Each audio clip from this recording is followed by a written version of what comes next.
Bhutia railway station की कहानी। वैशाली की दादी को शुगर है। डॉक्टर ने उन्हें सुबह शाम टहलने की सलाह दी थी, इसीलिए वैशाली अपनी दादी को रोजाना रेलवे स्टेशन तक घुमाने ले जाती थी।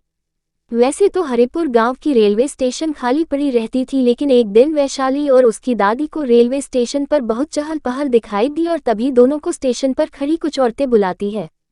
दादी, देखो हमें वो औरतें बुला रही है, चलो उनके पास कुछ बातें करते हैं, थोड़ा टाइम पास हो जाएगा। इधर वैशाली के माता पिता दीनदयाल दोनों का इंतजार कर रहे थे। दीनदयाल, माँ जी और वैशाली कहाँ रह गए? माँ, मुझे चिंता हो रही है, आप जरा देखने चले जाइए।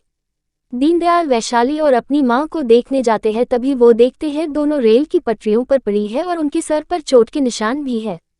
सपना, उसके पति रमेश आज पहली बार अपने भैया दीनदयाल के नए घर हरिपुर जा रहे थे। सपना, अजी जल्दी चलिए, हरिपुर मात्र एक ट्रेन जाती है और वो भी छूट गई तो हम वहां नहीं पहुंच पाएंगे। रमेश, हाँ बस तैयार हो गया, थोड़ा खाना खा लूं फिर चलते हैं।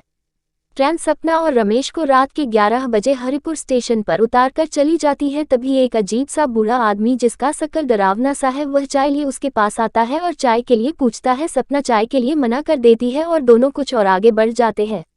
अब एक औरत उनके पास आती है। औरत के चेहरे पर घाव के निशान होते हैं और पैर उल्टी थी। उसे देखते ही सपना और रमेश तेजी से दौड़ते हुए भागने लगते हैं। सपना और रमेश स्टेशन के बाहर निकल जाते हैं। सपना का भाई दीनदयाल वहां पर दोनों का इंतजार कर रहे होते हैं।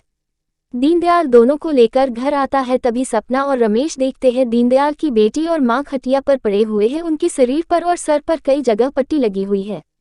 दीनदयाल, क्या बताओ बहन, जब से इस गांव में आए हैं तब से हमारे घर कुछ भी अच्छा नहीं हो रहा है। सोचा था कि हमारे दादा परदादा यहाँ रहे हैं तो हमें भी शहर से वापस आकर यहाँ रहना चाहिए।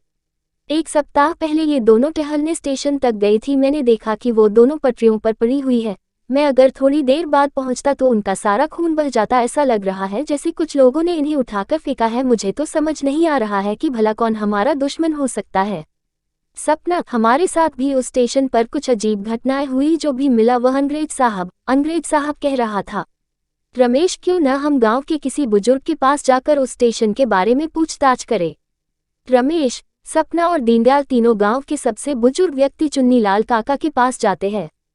चुन्नीलाल, ये घटना इतिहास में दर्ज नहीं है, मेरे जैसे कुछ गिने चुने ही जानते हैं। दीनदयाल, तुम्हारे दादा ठाकुर भीम सिंह अंग्रेजों के बंगलों पर नौकरी करते थे। आज़ादी की लड़ाई चल रही थी।